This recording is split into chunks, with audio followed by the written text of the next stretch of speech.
Action movies are a predictable genre, both in terms of narrative arc. The underdog struggles, is apparently defeated, then wins, and in who gets to be the hero blasting and punching their way along that narrative arc. Director Dev Patel's preposterous fever dream of a revenge martial arts extravaganza, Monkey Man, is both comfortingly familiar and gloriously odd in that context, putting it firmly in line with producer Jordan Peele's longtime mission of diversifying screen genre product. Get Out, Candyman, and other films Peele has backed. Monkey Man shows that when creators make horror, action, or other genres less default white, they also reimagine them in exciting and unexpected ways. Peele and now Patel are determined to make you realize just how staid the genres you love have become. Monkey Man is set in a semi-fictionalized Mumbai replete with homelessness, crime, and swooping, askew camera angles.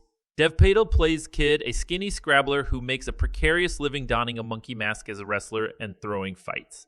However, his real life's work is revenge. He becomes a dishwasher in a sordid club to get close to his target, Police Chief Rana Sikandarkar. A lot of this is fairly standard issue. Reina is identifiable as the bad guy thanks to his questionable choices in facial hair. The seedy club features many sex workers gyrating for the lascivious pleasure of the goons and actor. The movie viewers, there is a strategically placed training montage.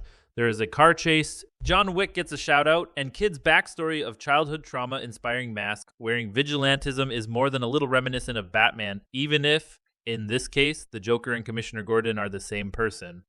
While the structure and references aren't especially surprising, the approach is refreshingly disorienting. Usually action or revenge films set in non-Western locales and marketed towards Western audiences put a white hero at the center. And or sometimes he provides a stable point of view from which to enter and enjoy the extreme virtual tourism. James Bond rushes from tropical island to East Asia, his immaculate suit perfectly in place. Chris Hemsworth's Tyler Rake slogs sweatily through South Asia and Eastern Europe in the extraction films exterminating various swarthy antagonists. Dune protagonist Paul Atreides leaves his lush homeworld to rule the desert people in the hinterland. These stories have a linear inevitability. The hero starts here where things are supposedly stable and civilized, then they travel over there where crime and death run rampant so that they can impose implicitly colonial order.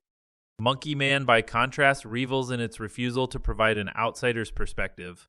Exposition and backstory are provided haphazardly while that rushing, mobile camera puts you at street level in the action, leaving you to untangle myths, relationships, antagonisms, and political metaphors as best you can. Everyone. Viewers and characters alike start out behind that monkey mask in the ring, trying to peer through the eye holes as blood and fists and teeth and hyper-violent fight choreography, including a remarkable amount of biting, come at you. You know what's going to happen next, and at the same time, you probably aren't expecting the sneaky street dog assist or the awesome Deus Ex Machina via trans women warrior priests.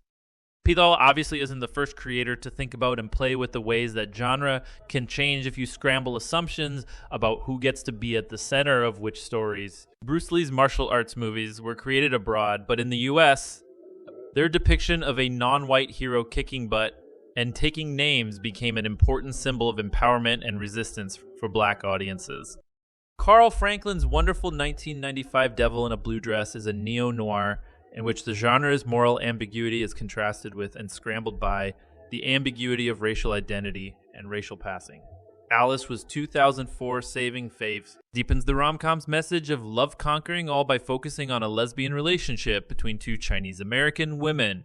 And of course, Jordan Peele's 2017 Get Out reverses horror's conflation of terror with marginalized people by turning white people into an all-powerful, conscienceless, and ravenous other.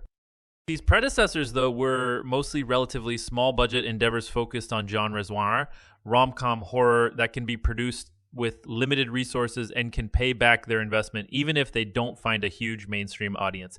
Even so, Devil in a Blue Dress, made for a substantial $27 million, didn't make back its budget, and neither did Saving Face, despite having a tiny production budget of $2.05 million. Action movies, even relatively gritty ones without fanciful superhero CGI, require a bigger outlay for location and stunts.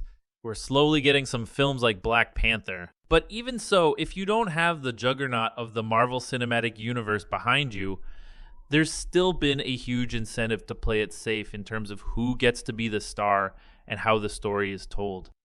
Get Out made on a $4.05 million budget with a stunning gross of $255 million has like Black Panther helped change the calculus, both by example and because it made Jordan Peele a force in Hollywood. Peele created a renaissance of black horror films by making them himself by producing them Candyman and by creating a space in which movies like His House or The Blackening get greenlit. Now, Peele is using his resources to branch out beyond horror and into other genre fare. Monkey Man was plagued by production difficulties and financial struggles. Netflix bought it, and then abandoned it. It might still be gathering dust and indifference on an obscure shelf, somewhere if Peele hadn't grabbed it for teeth and all, for a discounted price of $10 million and hurled it out of the ring and into the crowd. The action genre has been abused by the system, Patel said at the film's preview at Sexwavy, quick buck. Mindless ST, I wanted to give it soul. That's an admirable sentiment. And one that isn't just restricted to action movies. Genres are fun in part because they hit expected beats. But when creators tell the same stories about the same people, everything is almost inevitably going to start to look and sound the same. Putting a different mask on the face, or putting a different face behind the mask can help you see new possibilities in those old, hoary narratives. Monkey Man growls and spits and beats its chest and leaps you're never quite sure where. More action movies should be this hairy and weird. Thanks to Peele and Patel, maybe more will be.